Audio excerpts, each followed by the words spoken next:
누가복음 8장 26절로 39절의 말씀에 의거해서 거라사인의 땅에서 라고 하는 제목을 가지고 서로 은혜를 나누기를 원합니다. 우리는 지난 시간에 갈릴리 호수에서 불어닥친 광풍의 사건을 통해서 말씀을 들었으나 말씀을 따라 믿음으로 행동하지 않는 제자들을 살펴보았습니다. 제자들은 예수님께서 바람과 물결을 꾸짖으시자 그쳐 잔잔해지는 것을 보고 두려워하며 귀히 여겼습니다. 그리고 말하기를 저가 밀기에 바람과 물을 명함에 순종하는 거라고 하였습니다. 그들은 이 사건을 통해 예수님이 바람을 지배하는 권능과 권세가 있다는 사실을 알게 되었던 것이지요. 광풍이 사람들을 죽음으로 몰아넣게 했던 것임을 생각하면 예수님의 권세와 권능은 엄청난 것이었습니다. 예수님은 자연을 지배하는 권능만 있는 것이 아닙니다. 예수님에게는 귀신을 지배하는 권능도 있었습니다. 그것을 증명하는 것이 오늘 본문의 말씀입니다. 거라사인의 땅에서 일어난 일들을 통해서 지배하시는 예수님의 권능을 오늘 이 아침에 살펴보기를 원합니다. 첫째로 예수님은 거라사인의 땅에서 귀신 들린 자를 만나셨습니다. 갈릴리 호수에서 광풍 사건을 경험한 제자들은 예수님을 모시고 갈릴리 맞은편 거라사인의 땅에 이르렀습니다. 본문 27절은 예수님과 일행이 육지에 내리시사 그 도시 사람이 예수를 만났다고 했습니다. 그런데 그 도시 사람은 귀신 들린 자로서 누가는 그를 오래 옷을 입지 아니하며 집에 거하지도 아니하고 무덤 사이에 거하는 자라 그렇게 설명을 하고 있습니다. 이것은 귀신 들림의 현상으로서 귀신 들린 자는 인간의 인격을 잃어버렸기 때문에 벌거벗었어도 부끄러워하지 않았습니다. 집에 거하지 아니하고 무덤 사이에 거한다는 것 역시 그가 귀신에게 사로잡혔다는 증거이지요. 정상적인 사람이라면 당연히 집에서 생활해야 할 것인데 귀신 들렸기 때문에 집이 아닌 무덤 사이에 거하게 되었던 것입니다. 귀신 들린 사람이 무덤을 이용한 것은 사람들이 무덤을 본능적으로 무서워했기 때문에 그렇습니다.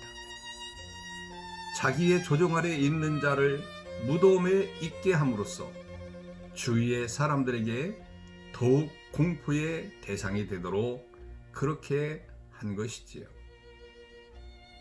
한편 29절은 귀신이 가끔 이 사람을 붙잡음으로 저가 쇠사슬과 고랑에 매어져 지키었으되 그 맨 것을 끊고 귀신에게 몰려 광야로 나갔다고 했습니다.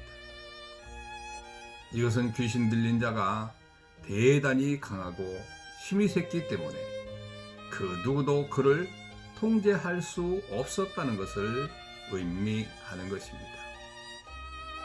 쇠사슬과 고랑이 귀신 들린 자를 잡아둘 수 없듯이 귀신 들린 자는 그 어떤 매임을 거부합니다. 가족도, 사회도, 가정도, 심지어 하나님께도 매이기를 거부하는 것이지요.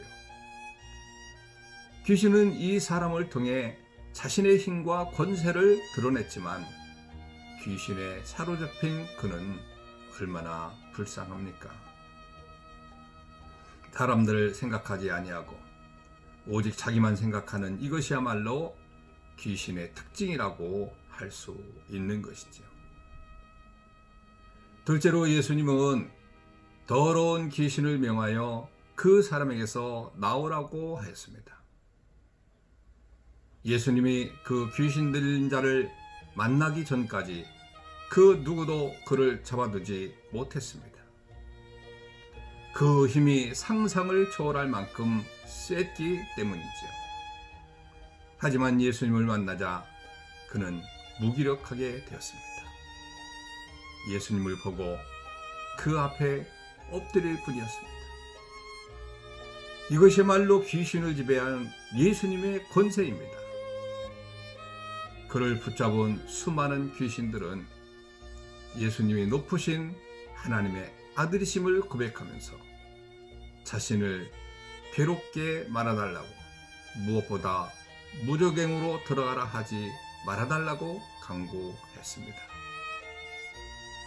그러나 귀신들은 그에게서 나오라는 예수님의 명령이 떨어지자 그 권세에 압도당하여 나올 수밖에 없었던 것이지요. 귀신들은 나온 것으로 끝나지 않았습니다. 나오면서 돼지떼기로 들어가서 마을 사람들에게 많은 손해를 입혔습니다. 2,000마리가 되는 돼지떼를 호수로 몰아넣고 죽인 것입니다. 예수님 때문에 다른 사람들에게 들어가지는 못했지만 마을 사람들에게 재산상의 손해를 입히고 만 것이죠. 여러분, 끝까지 사람을 해롭게 하는 것이 귀신의 특징입니다. 그런데 이 놀라운 장면을 본 마을 사람들은 예수님을 믿고 섬길 생각을 하지 아니하고 두려워하며 예수님이 떠나기만을 구하였던 것이지요. 물질 손해만을 생각하고 예수님을 배척하는 너무나 어리석은 실수를 범한 것입니다. 결국 예수님은 그 지방에서 복음을 전하시지 아니하고 떠나가 버리셨습니다. 그러나 예수님은 귀신 나간 그 사람을 대신 마을로 보내어 예수님의 행하신 큰 일을 전하게 하였습니다. 우리는 이를 통해서 자신을 배척한 사람들에게도 끝까지 복음을 전하신 예수 그리스도의 뜨거운 사랑을 오늘 발견하게 되는데, 엄청난 권세를 오직 사람들을 위해 쓰시는 예수님을 기억하면서 우리 역시 평생의 주를 위해서 그리고 구령의 열정으로 살아가는 저와 여러분들 되시기를 주님의 이름으로 축원합니다. 오늘 이 아침에 우리가 기도해야 될 기도 제목은 코로나19로 인해서 복음이 전해진다는 것이 사실 불가능해진 이 시대에도 우리는 절대 포기하지 말고 열심을 다하여 복음을 전해서 많은 사람들이 구원받는 귀한 역사가 있게 해달라고 우리가 합심으로 기도하시기를 바랍니다. 오늘도 주 안에서 행복한 하루 되시기를 바랍니다. 샬롬.